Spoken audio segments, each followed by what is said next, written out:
You got it tuned into the Zelos podcast. I'm your host, Rocky Snyder, and this week, Misha Cavaye is with me. He's a soft tissue specialist as well as strength conditioning coach, formerly with the LA Lakers organization. But before we get underway, check out my website, rockysnyder.com, especially for continuing education, workshops, and courses online and live. If you're an athletic trainer, physical therapist, chiropractor, strength coach, doesn't matter.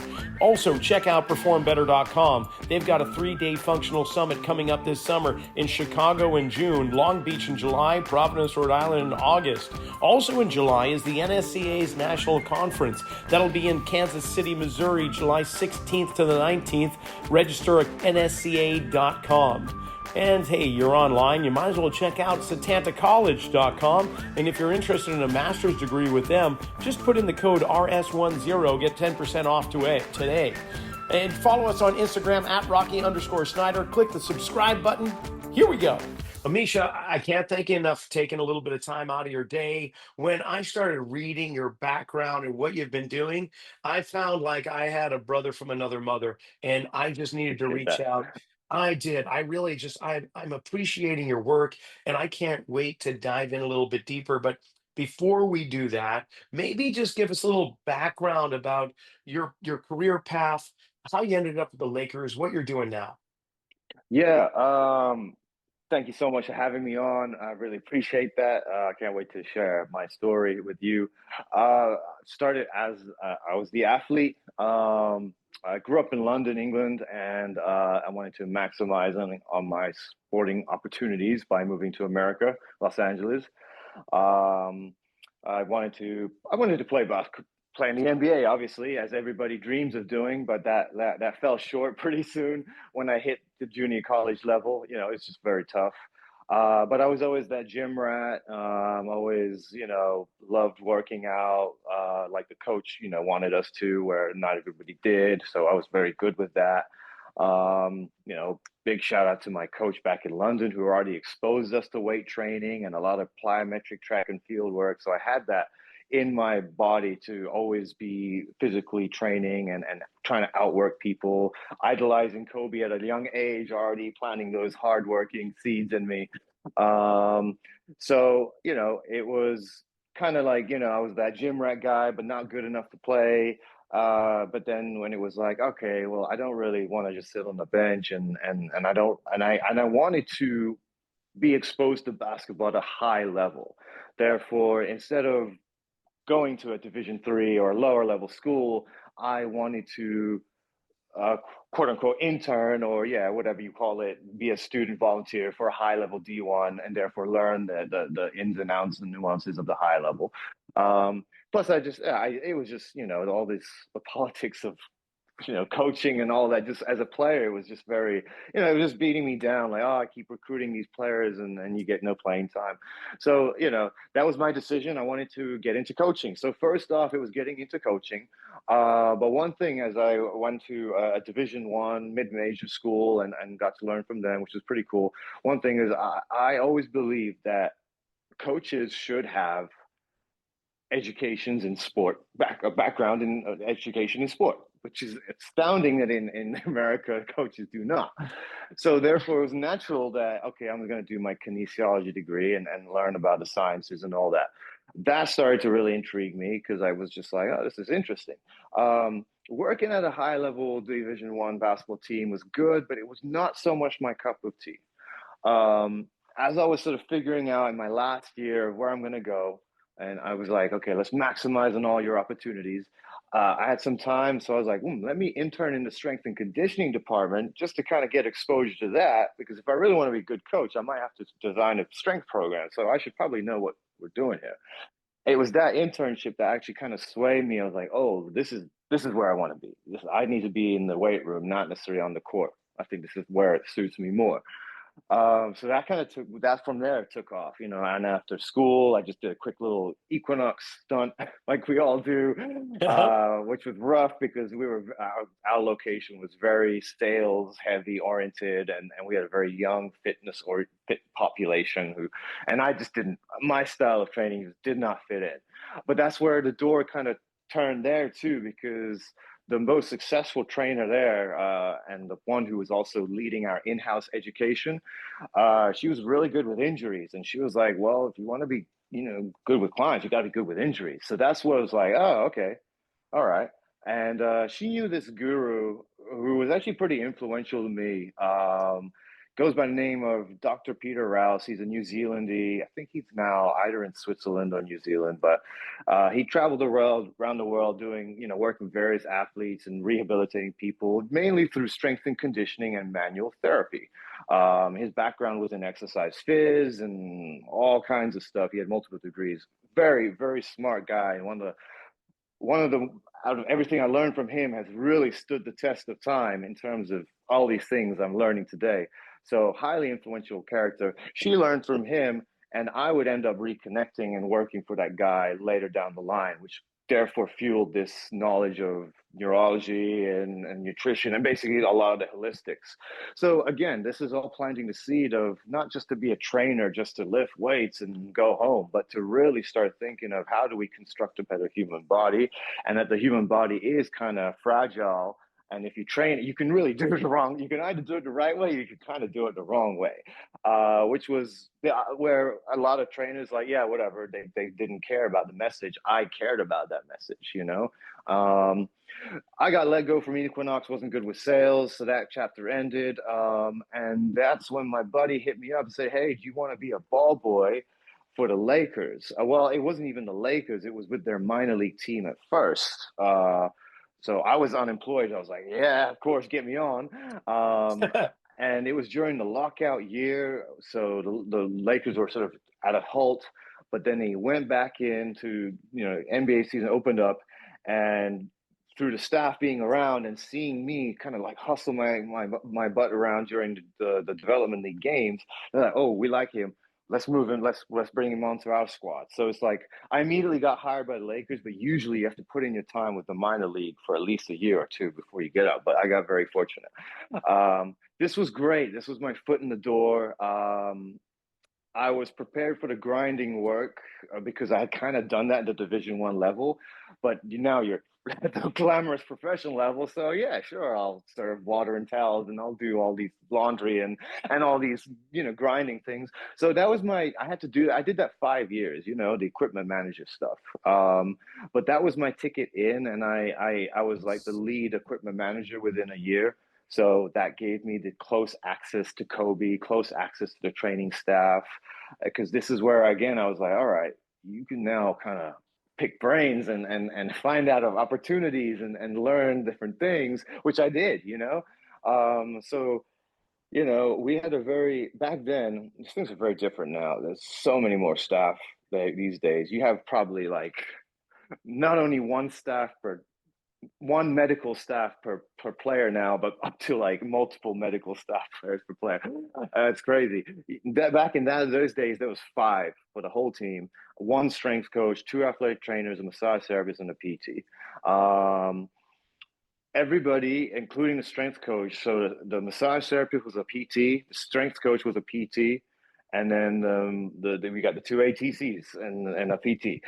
So I was told initially by the guru, the head ATC, Gary, don't you remember Gary Vitti, the longtime athletic trainer for the Lakers? He was there for 30 years, the bald guy with the goatee.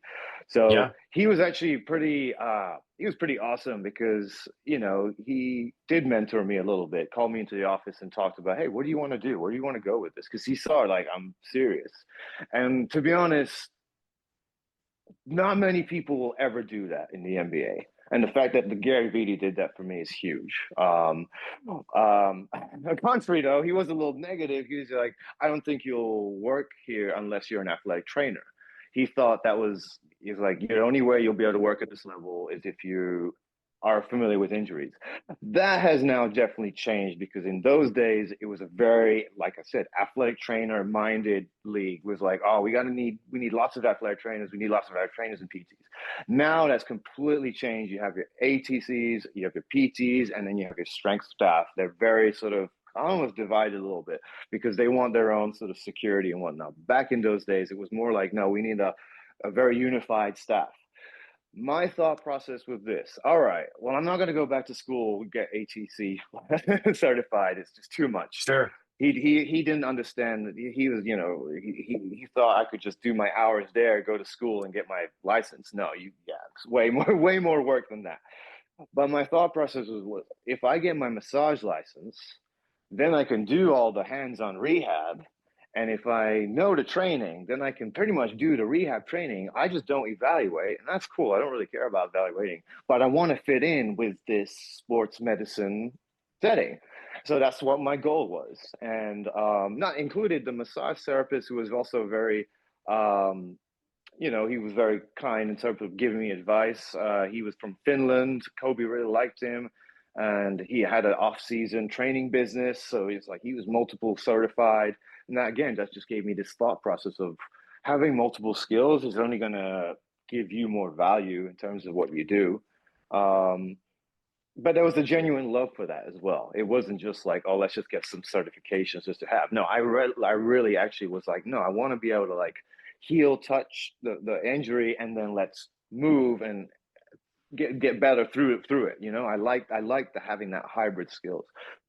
And then the sort of the final piece that led me into eventually doing this for the team because Kobe retired, right? He retired and a lot of shift. There was a lot of movement in the organization, and that's when they decided to finally have a strength coach for the development team. They did not have anybody before that, so I Oh, really? became yeah. No, it was again new, just an athletic trainer doing everything, and they had like 2 to 3 coaches max. When I came in, it became a 5 coaching staff. It was me, the athletic trainer. They allowed me to also do massage therapy. I had to do equipment as well, which was the grind. But that's what I would do for 8 years. Not equipment. Eventually, I phased off that, and eventually, I actually phased off massage too, just because of necessity in the weight room. But for 8 years, I was the head strength coach for the minor league team, um, which was wonderful because we got to work with 25 plus call ups to the NBA, the league's MVP, rookie of the year, defensive player of the year twice. And we went to the Western Conference Finals twice, I believe. Yes, twice, I believe. So good times. Got to work with Coach Kobe Carl, George Carl's son. He's with Philadelphia 76ers now, as well as Miles Simon. 2 great coaches, learned a lot. And that journey unfortunately just came to an end. This ended. This training camp. They just decided to make a lot of changes. They made a lot of staff changes throughout the off season, and then eventually that led to me going on to a new path, which was kind of overdue because the professional lifestyle is very tough. It requires a lot of your time with them, uber amounts. Like there's really on your side, there's no days off because injured players need constant daily attention because you got to get them back. People who aren't getting playing time always want to do some extra work, so you got to cater to them. So even when there is like an off day, you're often in, unless it's considered, Yeah. yeah, And so yeah, basically 8 years of nonstop.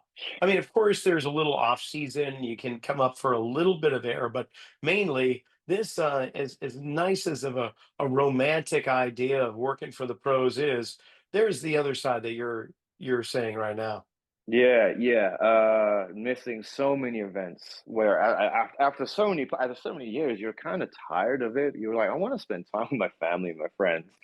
And the thing with the off season is, we have so right now at this point you have the combine, which we're all Yep. expected to go to, and that's a good time because it's a good strength coaches hoorah. You learn a bunch of things, but okay, that's another 5 to 7 day road trip away. Then you have summer league that comes up. So in between combine and summer league, you have pre-draft testing. So you're in the facility 4 days a week anyway with pre-draft testing. Easy going, but still it's taking up your time there. Summer League is 2 weeks, 3 weeks away in Vegas, which is again nice, fun, hoorah, but it gets very lonely being out there that long. Then you finally have some downtime, but then beginning of September, you're back on it because training camp starts, and then that's when my G League guys are starting to get involved, and it's just a year-round show, which is good with the flow and the ebb and flow of it, but yeah, like the amount of time you're away, and if there's other things you can do in life, there's other things we can do in life. We don't have to be married to it. Yeah, well, I see your role as the head strength coach for the G League team in those years that you were there, much more involving uh, a broader spectrum of athletes than, say, the lead strength coach for the first team, the NBA team. Now, not to take away from Ed Street, Ed is fantastic, and all of the performance directors and strength coaches in the NBA have risen to an amazing level. But what I'm trying to get to, Misha, is that you have you've got a group of athletes that are trying to get up to that level. You've got another group of athletes that are recovering from some kind of injury that need to integrate into return to play before they actually go up to return to performance. And then you've got those kind of in between players that are just they're not necessarily career minor league, but the likelihood of them moving up is probably not as great as other players. So the way in which you design your programs is quite a broad spectrum, would you say? Yeah, I mean, that's absolutely true. Like the level, the exposure you get the G League or minor league is so great. The only thing you don't get actually is your megastar caliber player who's playing 82 games. So with that, yeah, I don't have experience with that, but you get so much experience. You get your NBA vets who are banged up. You get your youngins who just need to learn how to lift. You get all these people. And my biggest thing was after year after year after year of not getting called up to the NBA, which is one of the things I kind of, wish I would have at least at the end of the day gotten moved up to the main team, but it didn't happen. But my biggest fear was like, man, when I get moved up, am I going to be bored? Because I love being involved, and I did everything for my guys. I was their nutritionist, I was their strength coach. I'm making sure, I'm getting them to do their breathing. I'm so involved with them. Delivering vitamins to their door on the road, making sure that got their hydration pre and post. I was so involved, and that exposure just gave me a lot of experience. And in the NBA, it's just a lot, like I said, a lot different. Like you might be managing maybe only one to four guys if you're lucky, but usually, maybe three guys. Um, some of which might not want to lift, and in that level, you just don't have a say because maybe they just don't want to lift. I mean, even in the G League, I had guys that didn't want to lift. It just is what it is sometimes.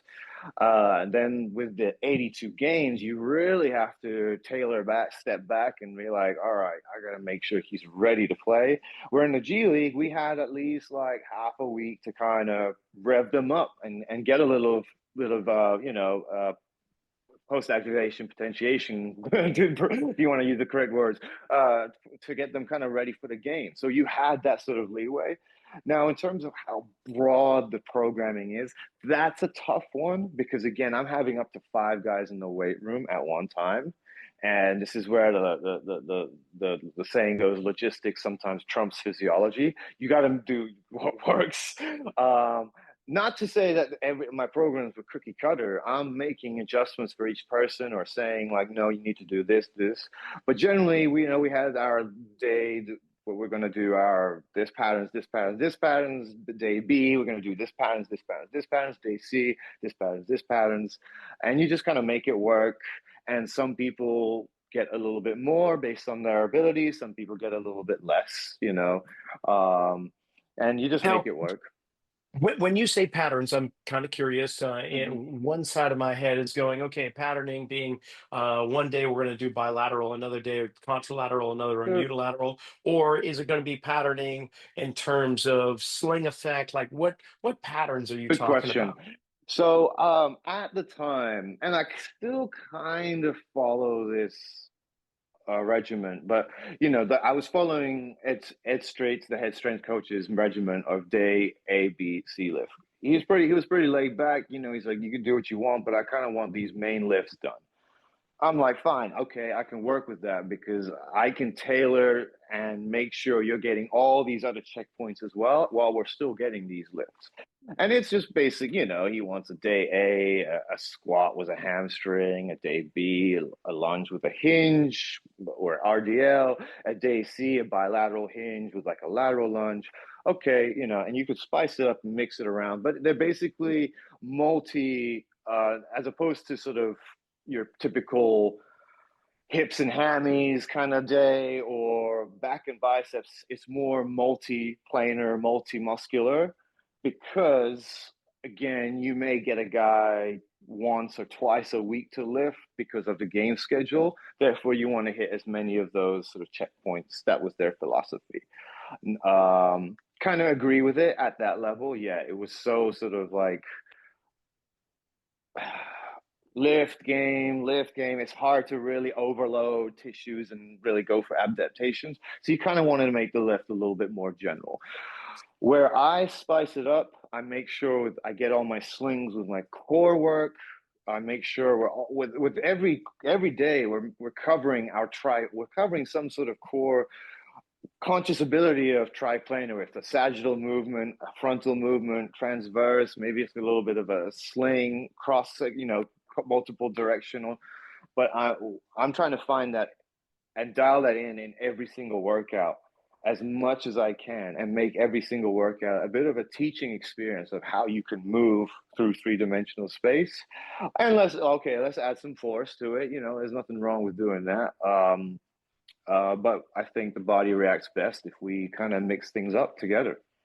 So, Okay, yeah. so one of the things that really intrigues me, and I do a bit of it, is manual work. Now, for me, it's more skeletal when I'm getting my hands on people Mm-hmm. compared to more of the soft tissue. But Mm-hmm. either way, we're getting our hands on our clients, athletes, and and I'm wondering how you integrate it in, if it is meshed in with their training, their training at that moment. Like, for instance, you're watching somebody do some type of lunge pattern. You notice something's not quite right with their timing. That's going to lead you up to their hip or their adductor or their gracilis, whatever it is. You look at some movement, you're going, okay, that's not moving fast enough. That's moving too fast. Maybe we can interrupt this with a little bit of soft tissue work and then integrate that movement back in, Well, or is it completely separate? Like, I got them on the table, then they're going to be doing loading, I'll get them back on the table later. more so like that Yeah. because to answer to the A scenario, if I see something wrong, we're going to address that more so with a movement technique or something like that. Okay, If I such can, like especially with with the bands or hips. some type of RNT work, or something to try and elicit the proper response in the Yeah, training itself. yeah, I Got it. would say because that's a more of a nervous system. I mean, no, it could be soft tissue. No, don't get me wrong. There's been times I can see there. It's usually more when they're saying, this does not feel right, Hmm. and then like, yeah, it's really tight. Okay, you kind of feel around, you release. Oh, okay, I move much better. Okay, that could be that scenario. But generally speaking, if I'm seeing a movement dysfunction, I'm not going to address that no so much with soft tissue. I'm going to address that with a movement technique. But what you're saying, in general, I would love to see people first, and this is what we do at the clinic where I'm at. Get them on the table first, address what we need to, and then we get them into the weight room and do the movement. And obviously, I did that South Bay with the South Bay Lakers team as well. Very nice, sort of. I liked it because I understand what the athlete is needing on both ends. See, when you have a massage therapist and then you have a trainer, sometimes they don't always, understand and meet in the middle. Whereas I at least sort of knew, okay, well, this guy's constantly got these knots in his thighs, so maybe we should try and do something a little bit different for him to make sure offloading those areas and getting him some more glutes or whatever. So these little things, they're tremendously helpful. And again, going back to why it influenced me to do soft tissue in the first place is that well, you can really help somebody if you can understand both sides. And that's been a blessing in that regards. Right on. Okay, so every movement is an assessment, every assessment is a movement, right? Hmm. It's all about your understanding of what you're seeing, and can you unfold the riddle? With that, are there specific patterns that you like to take someone through, specific actions that will give you a better understanding of their movement literacy, the resources that they have and where they're restricted? Oh, that's a tough one. Um, that's a tough one. Well, I mean, it really depends on, like, am I seeing somebody with an injury? Am I seeing, or just an athlete ready to go? I do like to see range of motion on a table just because it's just a helpful gauge of letting me know, well, again, where this person is at. Just staying with a posture assessment, just tells us, okay, where they're at. Standing posture assessment tells me where they're at. Table assessment, but the all-time one is a walking assessment because the saying goes, fish swim, birds fly, humans walk, and that is what we do. And that will tell us a lot about how we move as well. So walking assessment's great. I'm trying to So actually, with that, if you don't mind, the walking yeah, assessment, let's talk a little bit about that. Because, and not to put this too much under a microscope, or for that matter, put you on the hot seat. I don't mean yeah, that in any way, but we've got 360 articulations in the body, most of which move through three planes of motion. And hmm, therefore, there's 1,080 potential joint actions. And a gait cycle is less than 1 second. And during that zero point 0.6 to 0.85 seconds of the gait cycle, every joint is meant to move in a certain pattern. So from an observing standpoint, it's very difficult to almost impossible to try and capture all that. So when absolutely. right, so what do you look for? I guess my question is, when you watch somebody walk, I know what I'm looking for, but I'm curious to know what other people are looking for. What do you look Yeah, for? yeah, and make no mistake. I was not doing this for years, and I'm trying to make it a habit now. And I regret it almost. I almost regret it because ever since my first soft tissue, after I got my basic massage license, I did this. I did a myofascial release course by the name Myo Detox. I don't know if you know them, but they're a PT Yeah, company. Yep, yeah. sure. Uh, and they're also very movement oriented. So that again, it really fit my vibe because it was like soft tissue and movement. Um, so just even through there, understanding. Um, Sorry, lost my trail of thought.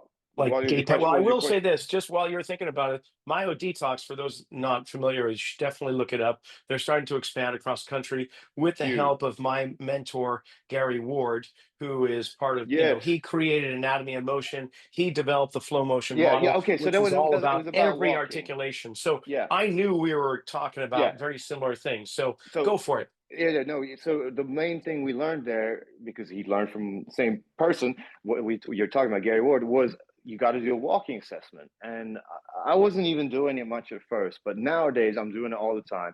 So huge, huge, and I regret not doing it all these years because it takes practice. Because it's Yes. just something you have to just do step by step. First, you start, you can go bottom up or top down. You choose. Hmm. If you go bottom up, what are the feet doing? How are they pointed? Can you notice any patterns in the way it hits the ground, or as they're walking away, the way the heel is, hitting the ground? Next, going up to the knees, what are they doing? Stuff like that. Noticing anything there. Hips are kind of hard. You'll probably have to develop a bit of an eye there, but over time, you'll notice some rotations there. The big giveaway, though, that everybody should look at is arm swing. Arm swing is huge. Arm swing will tell you a lot about where that person is going. Uh, For for instance, give us a couple examples. What do you, when you see something occurring, what does it tell you? Like my left arm swings freely, my right arm stays by my Yes, side. When do I walk? very typical. Could mean a lot of things that they're stuck on that right leg. Yeah. They're not able to get off for whatever reason. We could go a little bit deeper with that. and even talk about how there's some uh, synchronization with your ability to really move freely and get peripheral optic flow. You're not perceiving the space well, and therefore you're just a little bit more just not moving off that right leg as much. I'm loving you, Misha. I Yeah, am loving you this. know, so the arms, that's why the arm swings are really key. But it could just be a lack of breathing. You're not breathing air into that space, and therefore this is just not expanding well. So you have to kind of sort of look at other things. Again, that's where table tests will help kind of figure some things out there. But as far as up here, there's a lot that will tell you up here as well. That's where you have to get a little bit more advanced. But you know, you can look at their neck. Are their neck muscles getting involved with this walking? You know, are they doing anything with their jaw? Are they looking down at the floor? Is their head just going forward? You know, a lot of things we can notice, which is why it takes time. Yeah. Yeah, there's tremendous amounts. But what you're telling me also, and what I do too, is that it gives us a starting point. Whether it's an arm that's not swinging, hey, let's just begin there. Or if it's a pelvis that's rotating tremendously, or it is tilting laterally, like almost Sure. a runway model or something that's exaggerating, or they're doing the merengue or something like that. It's like, why is there an abundance of movement here? And where isn't the movement occurring? It's Hmm. all kind of almost a math game. That's Yeah. beautiful. And Yeah. so what other avenues? You mentioned neurology, so I'm curious, did you study motor neurology with any specific group, or was it all No, on your own? the credit there. So I did my myodetox course. I was enjoying being this myofascial guy. I got influenced at this gym, had a lot of high level trainers there training independently. This guy had a lot of high end athletes, pros, who wasn't doing any manual stuff, but he was very good with the biomechanics. And he was very kind enough to share what he was doing, which was Postural Restoration Institute. Oh, Um, and I kind of did a course and never looked back. But then we also had at Lakers temporary, just for 1 year, an assistant strength coach with the main team while I was with the G League team, who was also well immersed with Postural Restoration Institute. And he's the one who allowed me to see, okay, this gets really deep. I mean, you could take your basic few courses, which I did, and I thought, okay, I know this stuff. And he's like, well, there's so many levels to this, so many levels to this, including talking about jaw and eyes and all this stuff. And so that just kind of just set this off in me. I was like, well, I gotta learn this stuff. And again, going back to this Dr. Peter Rouse guy I learned from before, who was already talking a little bit about jaw, already had taught us a little bit about releasing muscles of the eye. So it's like I knew there was like relevance to this up here, but who's teaching it? And posture restoration, um, yeah, I just have to give my hats off to them because they're one of the best institutes in terms of learning the full integration process of the body in terms of what is happening with the feet, the hips, the thorax, the cranium. And when it comes to cranium, jaw, eyes, all in relation to how we move through space against gravity, but also with a little bit more deeper twist of really of thinking of who are we, where are we going, why are humans like we are, and everything is backed by research where those leaders just like this is how it's been, just we're just trying to connect the dots, and it's not dogmatic in that sense. It's a wonderful institute to learn from.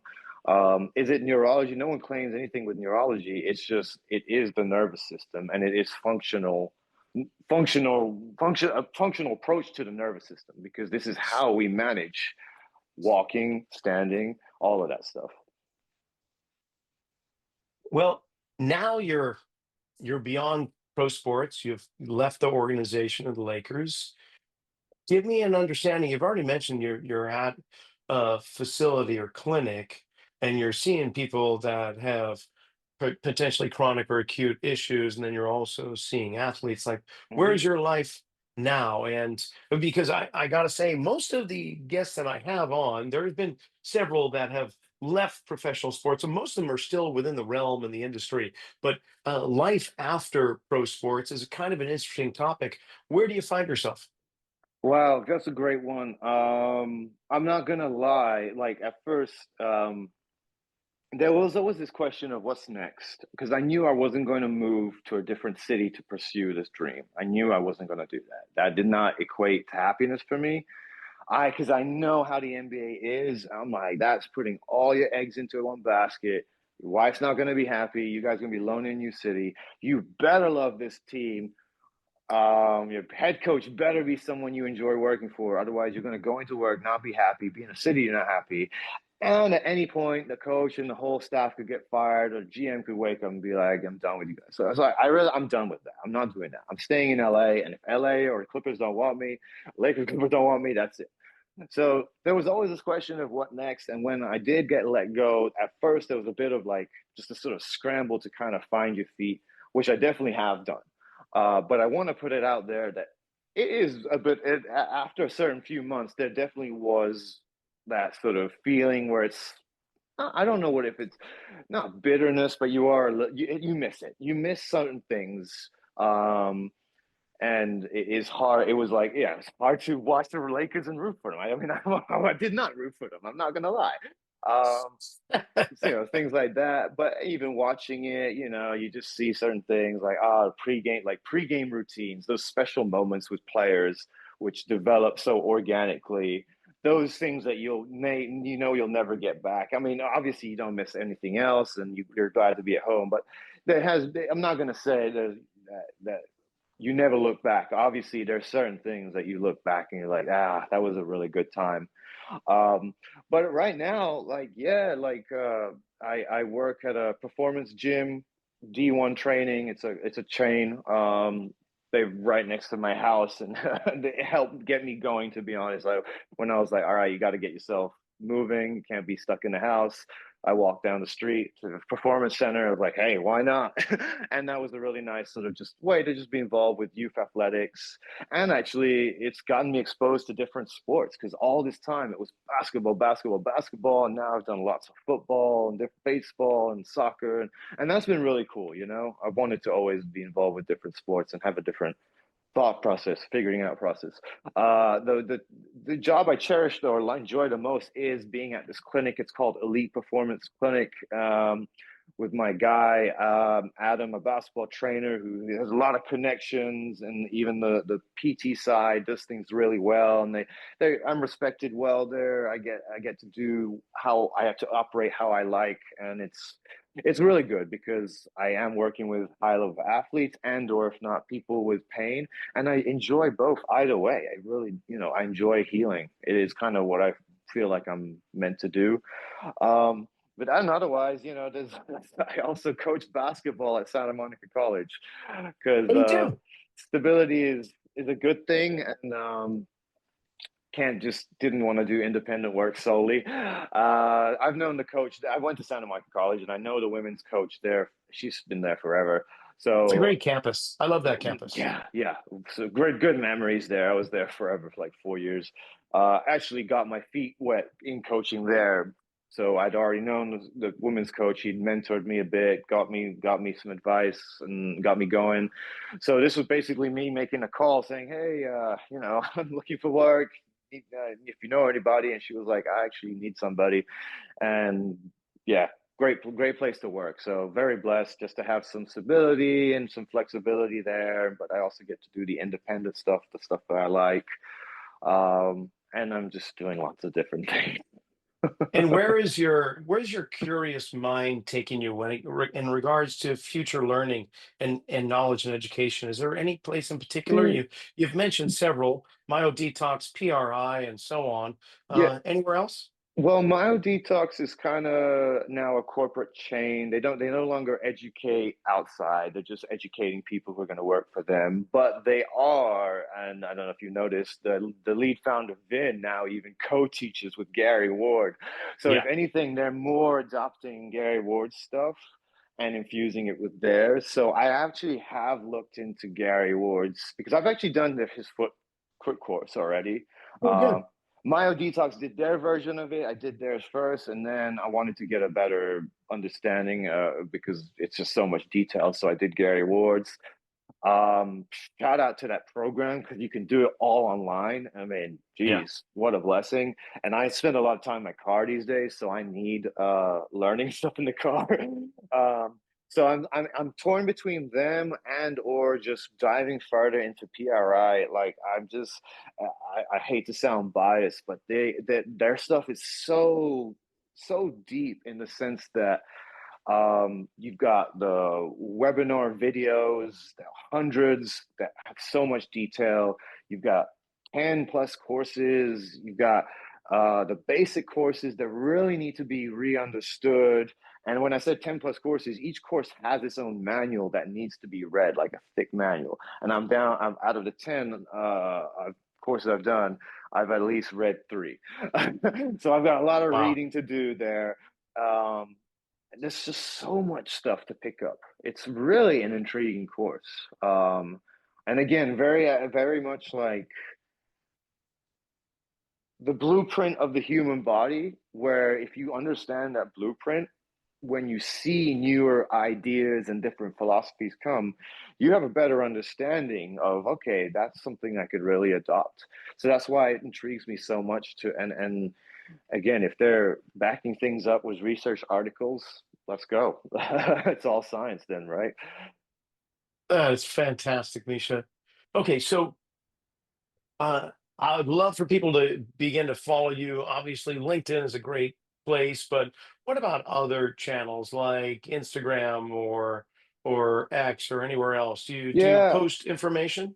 Uh, Your Honestly, website? I need to be more of a producer of it. I used to be, I go on phases. I post mostly on Instagram. Big Mish Moves, Mish, which is my name without the A. So Big Mish Moves. I post mostly then, but these days I've been trying to be a little bit more. I go through phases, whether it's me working out or informational stuff. And right now, I'm a little bit more posting results just because I'm trying to boost my business. So I go through phases like that. But even then, I'm most active there. So if you want to get a hold of me, LinkedIn, anything I post to Instagram, I post to LinkedIn too. But honestly, bless LinkedIn because it does filter out a lot of noise. And there's actually, frankly, a lot of opportunity on LinkedIn. I've heard of people who've gotten jobs in the NBA through LinkedIn, just asking, and obviously going through an interview process, but just asking that question. And just like you did, you asked me, and I'm like, yeah, let's go on, come on this podcast. So LinkedIn is great if you want to get a hold of me as well. That's great. And I'm so happy I did reach out. It just seemed like, oh yeah, well, this is going to be a great conversation. And I have a feeling we could go for another hour and dive even deeper. But Good. with all the sports, I am curious. I kind of have to backtrack here. You were mentioning all the sports that you're learning in regards, but also just experiencing with the players that participate in those sports. Is there any sport outside of basketball that you find the most intriguing, or you've learned the most in a surprised manner?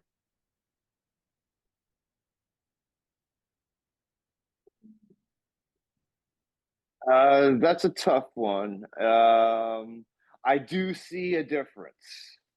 I definitely see a difference. Like almost, I hate to say it. I do feel like football guys kind of almost pick up things slower. Not literally, but mentally, whether it because they again maybe so bilaterally exposed, right? So Yeah, now yeah. coordination stuff gets a little hard. But don't make no mistake, basketball players struggle with that too. Long frames, right? Sure. Uh, but soccer, obviously good. Now and again, football, it's also dependent on sort of position, right? And the size. Um, And I you're in the don't. land of beach volleyball. You got a lot of beach volleyball No, players? unfortunately, not. Well, we have a coach who does volleyball at our gym, so she kind of gets the volleyball players. I have Got worked it. with them in the past. Um, but they're also very very usually very good with training and stuff. They just again need to be exposed to like the right kinds of training to protect their shoulders. But generally very good athlete because they do a lot of jumping. and they have Right good on. rhythm. They have good rhythm and timing with that because the penultimate step. So again, I feel like sometimes football players that I've worked with struggle with learning that nice, good rhythm because they're just so power based. If I had to answer that question anyway. Sure. And if there are people listening right now, they want to learn more about your particular services and they happen to be in the LA area, or maybe you could see them online, how would they get a hold of you? Again, either you could message me through LinkedIn or through Instagram. Those would probably be the best ways.